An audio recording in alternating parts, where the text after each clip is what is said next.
humiliation of the cross. MSNBC did a study and found, I find, pretty humorous. It was a study on the new generation of vegetarians. They interviewed a gal by the name of Christy Q, age 28, who made a statement that captures the new vegetarians. Here's what she says. I usually eat vegetarian, but I really like bacon. Did you hear what she said? I am a vegetarian, but I also like bacon. Now, the vegetarians weren't very happy about this interview, to be honest with you.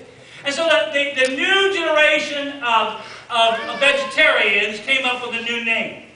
They call themselves flexitarians. Flexitarians. They don't eat meat unless they like it. Which was kind of glad to hear that, because I am a flexitarian. Did you know that? I do not eat meat unless it's served to me. I mean, that's that flexitarian. I'm a vegetarian, but if meat's in front of me, I'll eat it. I think we have some Christians that are flexi-Christians, okay? Do you hear me, church? Yeah, I really like Jesus, but I don't like serving poor people. I really like Jesus, but I don't like giving my money because I work so hard for it. I really like Jesus, but going to church more than a few times a month is just way too much. So I like Jesus, but I want Jesus to be my kind of Jesus. I want Jesus to do it my kind of way. And if as long as Jesus is doing it, I'm 100% committed, as long as it fits my lifestyle and I'm what I want. Now, are you a flexi Christian? Oh, let's hope not. Let's hope we're not flexi Christians. Number one, it requires sacrifice. Number two, it requires death daily. Death daily. The Christian life is a crucified life. Christianity is one thing, it's a cross. If any man would come after me, he must deny himself and take up the cross daily and follow me. I think the hardest thing in that whole passage of Scripture is the word daily. It's one thing to take up the cross one time and say, I'm done with it. But every day I've got to do this. Every day I have to start all over. Every day I have to buffet my body. Every day I have to still deal with that person who has hurt my feelings, and I got to continue to try to forgive them. Every day I have to deal with my enemies. Every day I got to be faithful. Daily is what he says. Yet do it daily. Galatians 2:20. I've been crucified with Christ, and I no longer live, but Christ lives in me. Daily. Daily is a daily death. I'm committed to you. And what if I was to say to my wife, honey, I love you. I am committed to you every day except for Tuesday and Thursday. Would I be committed? Lord, I'm committed to you and everything, but there are some things that I'm not going to commit myself to. Am I committed? I want it daily. I will die daily and I will live for Him. Have you ever considered what the spiritual level of commitment is in America? There was some research done on the spiritual level of commitment in America. It's interesting. First of all, there was a study done by George Barna, in his book called The Unchristian. He surveyed non-Christians and he asked them, how many of you know a Christian, a committed Christian? Among these non-Christians, 85% of them said they knew a committed Christian. 85%. When they asked, what percentage of them, of their lifestyle is different than your lifestyle? 15%. 15% was different. Now they knew somebody who said they was a committed Christian, but their lifestyle was only different by only 15% of them were any different. Barna researched the level of commitment in Christianity in America, and here's what he discovered. Of those who, y'all follow along with me, these numbers. Of those who are 18 to 41, 65% of American people of that age group said they are personally committed to Jesus. 65%. in 18 and 41. From 42 on up, 73% of them said they are committed Christians. 73%. Sounds pretty good, doesn't it? 65%, 73%.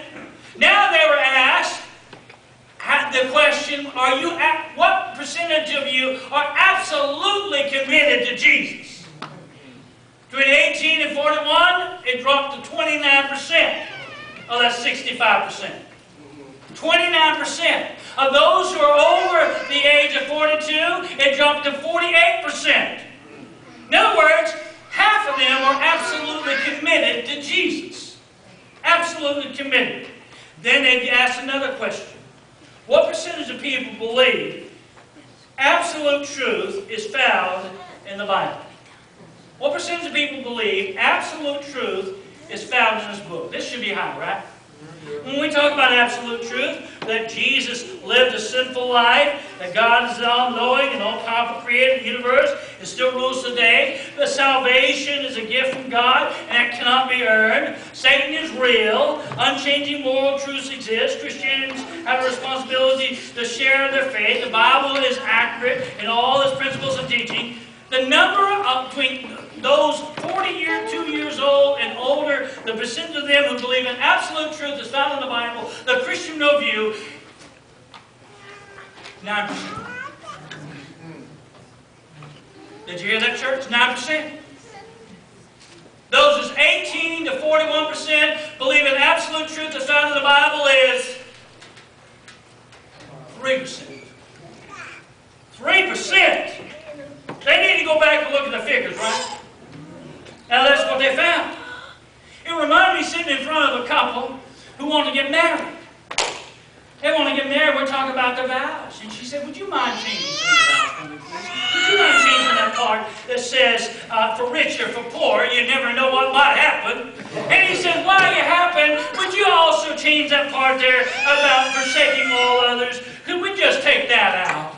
And then she said, and you know that sickness and health, would you mind taking that out? Now let me ask you folks, how committed are they going to be? Yeah, we want to be committed, but we want to be committed on our terms, Jesus, not on your terms. Jesus' terms is when you chose to be a follower of Jesus, you take up his cross and you come follow him.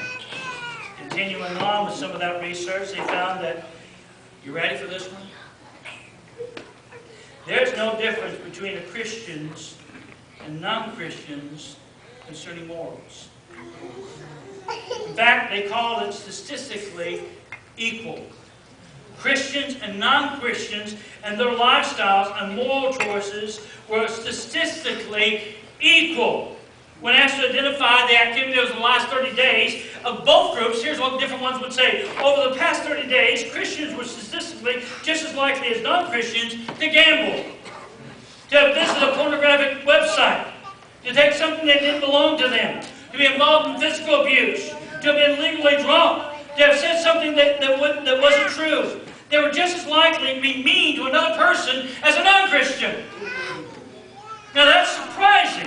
If I got 100 people here who are Christians with 100 people who are non-Christians and mix them all up, we couldn't tell the difference based on their lifestyle. Now it's really surprising when 4 out of 5 Christians define what is a Christian. The Christian is a life well described as trying hard to do what God commands. So you got these Christians who are trying hard to do what God commands, but their lifestyle is no different than the devil, I hear. Well, those are non-Christians. Now, Jesus isn't calling us to try daily. He's calling us to die daily. There's a difference. He didn't ask you to try daily. He asked you to die daily. Some of you are saying, wait a second. You mean that's not right? Don't you mean that we're supposed to really try hard to do God's command? Isn't it about doing right and wrong? Well, if you lived under the law, it is. If you live under the 10 Commandments, it is. But folks, we don't live under the 10 Commandments. We live on the grace and the mercy